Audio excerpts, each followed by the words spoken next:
Здравейте,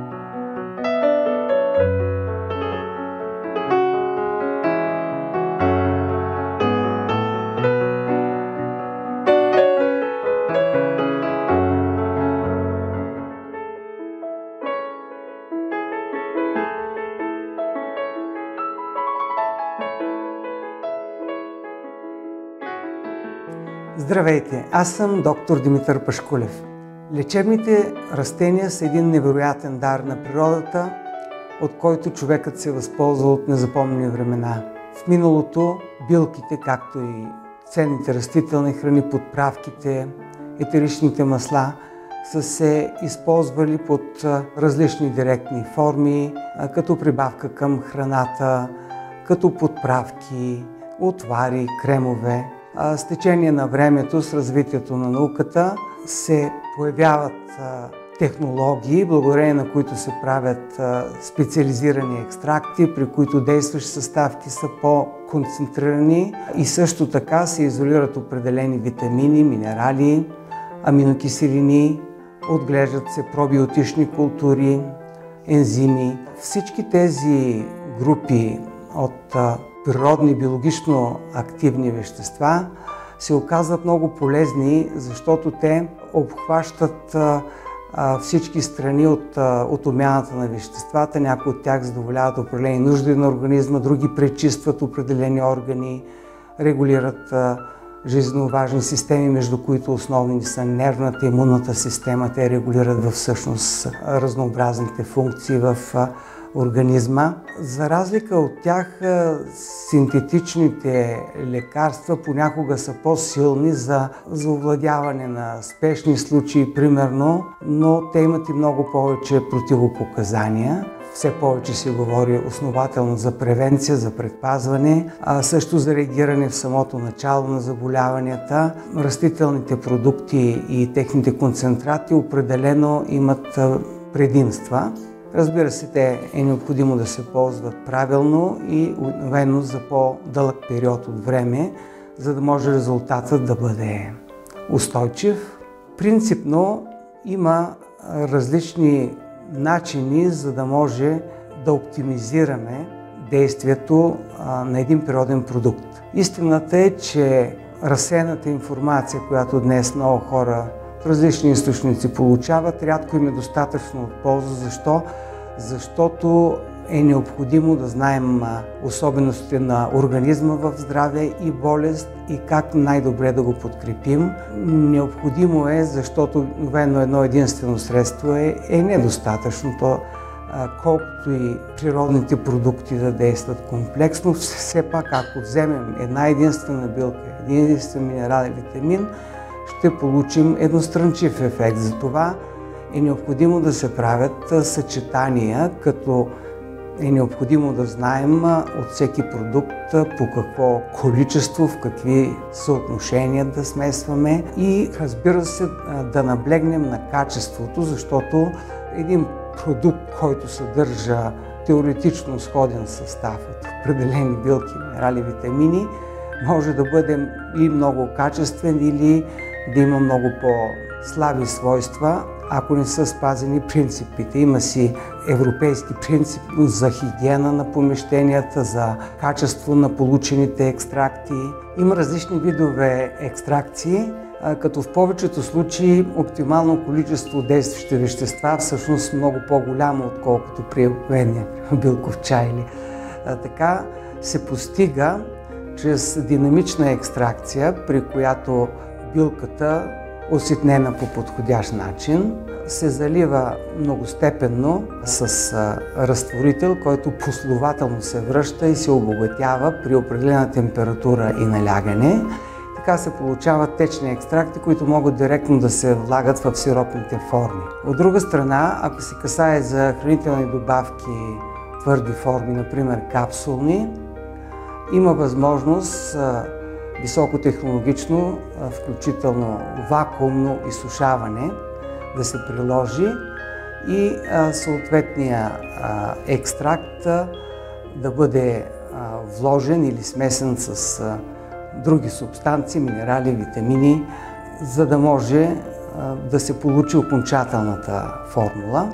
При нас се използва екстракция, при която билката се слага в огромни контейнери и разтворителя динамично циркулира продължително при подходяща температура и налягане, за да се получи максимално извличане на действащи съставки, което често е многократно повече, отколкото при обикновени форми. Имаме начин да се контролират съответните параметри, съдържание на активни вещества, на разтворител. Целият производствен процес протича във фабриката при стриктно спазване на принципите за добра производствена практика, ХАСЕП системата и всички изисквания на Европейския съюз, което прави продуктите напълно сравними, понякога превъзхождащи по качество тези по света.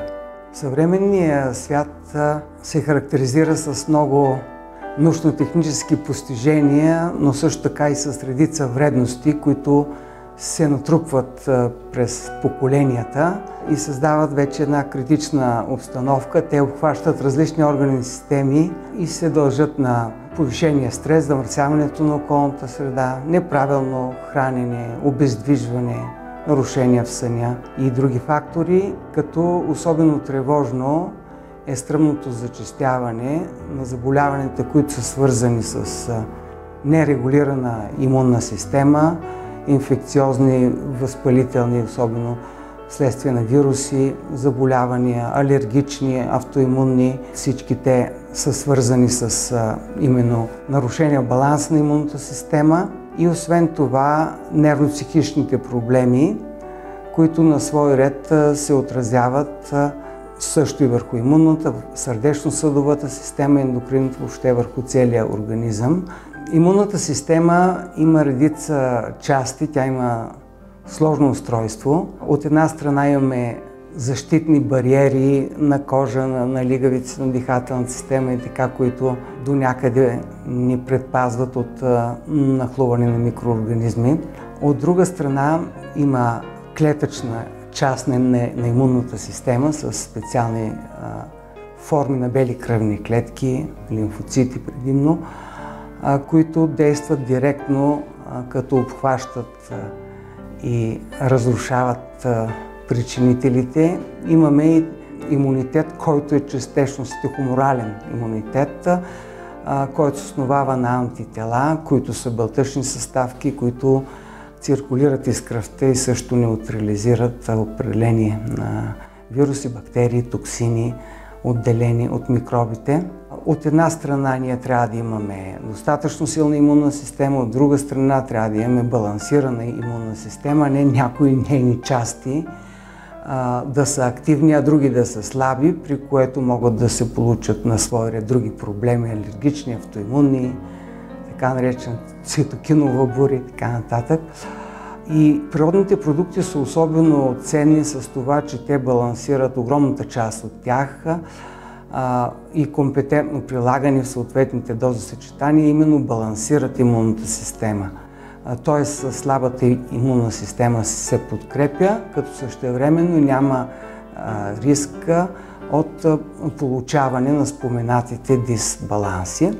Още по-добре се получава това имунно хармонизиране чрез съчетаване на качествени билкови екстракти. Да спомена само няколко от важните, например ехинацея, андрографис, базак, плод от бъс или от черен или от тревис бъс, сладкия корен също много важен регулиращ фактор и редица други с определени минерали, витамини, аминокиселини, които имат допълващо действие. Например, аминокислата лизин е изключително важна за имунната система, особено за противовирусната защита. Например, минерали като цинк и селен основно защитават клетките от съответните набези на микробите. От витамините са важни витамин С, витамин Д, все по-голямо значение се оказва, че има витамин В6 и някои други. И също така използваме ензими, например натокиназа и бромелаин от растителни източници, съответно ферментирали соеви продукти, ананас, които успяват не просто да подобряват, ние знаем, че ензимите подобряват храносмилането, но в случая те могат да проникнат и в кръвообращението и по същия начин да смилат, да пречистват различни отлагания, процеси, при които се получават сраствания, да се пречистват с тяхна помощ, се оказа много важно, когато имаме, например, остатъчни явления след преболедуване. Има и специални екстракти от лечебни гъби, например шиитаке и чага, които имат забележително имунорегулиращо действие. И също така пробиотици.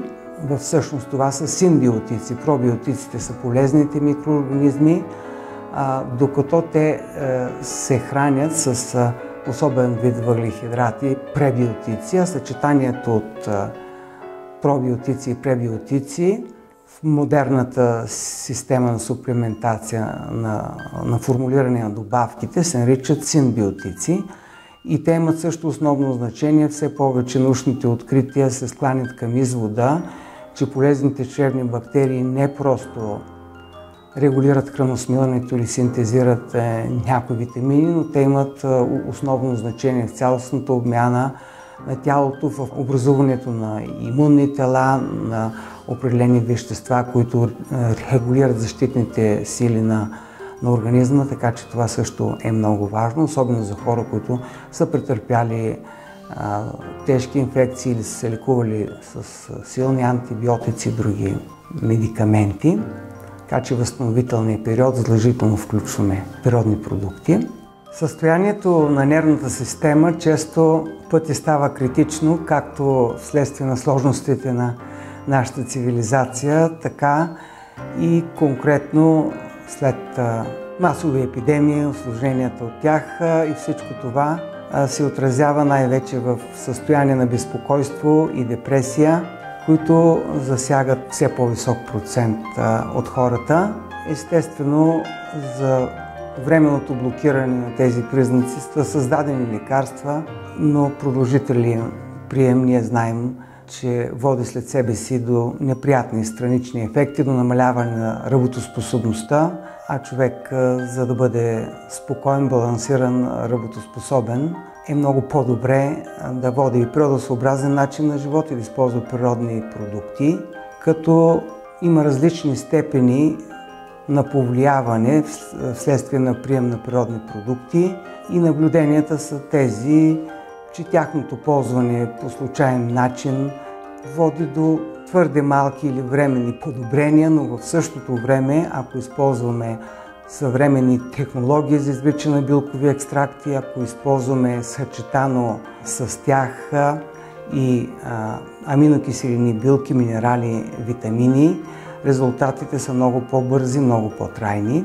Характерна особеност на повечето оплаквания в днешно време са съчетаването на депресивни с тревожни разстройства и доколкото това е свързано с определени неврохормони, много е добре да бъдат включени съответни аминокиселини организма от аминокиселините тирозин и триптофан, произвежда съответно допамин и серотонин, които са неврохормони, основно за регулиране съответно на депресията и на безпокойството. Следователно, винаги когато можем вместо лекарства или за долекуване, след като вече няма нужда от лекарства, ние да включим такива продукти, като тези аминокиселини в организма са в сложно взаимодействие с определени минерали, от които най-важен е магнезия, за премахване на напрежение, на свръхчувствителност, спазми и също витамини от групата В, особено B3, B6, B12, които имат влияние и директно върху нервите, върху нервните влакна, проводимостта съответно и върху функциите на нервната система, като памет, концентрация, емоционална стабилност от които всички ние имаме нужда. И разбира се, има десетки билки, които могат да бъдат препоръчани и някои от тях са особено универсални, защото помагат и в двете посоки, както при свръхвъзбуда, така и при депресивна отпадналост, например розмарин и босилек. И всъщност тези специализирани и съответно правилно дозирани съчетания могат да окажат едно оптимално въздействие. Напълно е безвредно да бъдат употребявани и продължително или с прекъсвания според случая. И съответно имаме много конкретни данни за тяхното ползотворно въздействие. Инфекциозните заболявания на дихателните пътища най-често се причиняват от вируси. Те имат до някъде и сезонност през студените месеци на годината и могат да засягат различни части на дихателната система, се проявяват с хрема, болки в гърлото, се разпространяват към ушите и вече или да слизат надолу към трахеята, бронхите, белите дробове. В действителност има няколко основни направления, по които може да се помогне. Действие директно срещу микроорганизмите, действие за подобряване на имунната защита на организма срещу тях, действия, които също така са свързани с подобряване на пречистващата функция на лигавицата на дихателните пътища. Има определени микрореснички. Когато се активира тяхната функция, ние имаме повишено пречистване от секрети, които са натрупани по дихателните пътища, от продукти на микроорганизмите и по този начин също се ускорява възстановяването. Освен това има природни продукти, които могат да действат и меко противотемпературно, без страничните явления на лекарствата, да предизвикат изпотяване, с което също се регулира температурата и до някъде се пречиства организма, падъчни продукти и също така да подобряват и възстановяват общите функции на организма, които са увредени от инфекция, като кръвообращение, храносмилане, отделителни и други функции. Принципно най-добри са отново резултатите, когато прилагаме природните продукти компетентно, правилно дозирано съчетани. Важни предимства на сиропните форми, включително в детската възраст, са тяхната лесна и бърза усвоимост.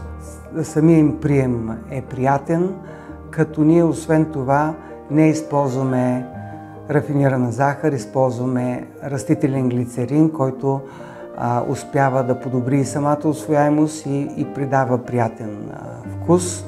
Като цяло, използването на сиропни форми може да бъде или за кратък период от време при някои бързо преходни нарушения, но също така може да бъде и в течение на много седмици, което води до стабилизиране на резултати. И накрая особено е важно не само предпазването и навременното и правилно лекуване, но и дългосрочното възстановяване на организма след прекарна инфекция. Известно е, че редица бактерии, особено вируси, тези, които са по-характерни за последните години, остават след себе си определени проблеми, потискане на части от имунната система вследствие на тях, образуване на срастване или по-лесно съсирване на кръвта, нарушения в сърдечно-съдовата система, нарушения в надбъбречните жлези, особено ако са били при лечението използвани кортикостероиди и други. В случая е особено важно в продължение на няколко месеца човек да води по-природосъобразен начин на живот и да включва комплекси, които са изпитани, съставени формули от професионалисти, за да може това трудно и комплексно възстановяване да протича правилно и по-пълно. Има начини след едно лекуване, дори то да е било в болница, ние много по-бързо да си възстановим силите и общото здраве, органите започнат да работят на предишните обороти, да възстановим чрез пробиотици, синбиотици, черната флора и изобщо да се приведем във форма за един пълноценен живот.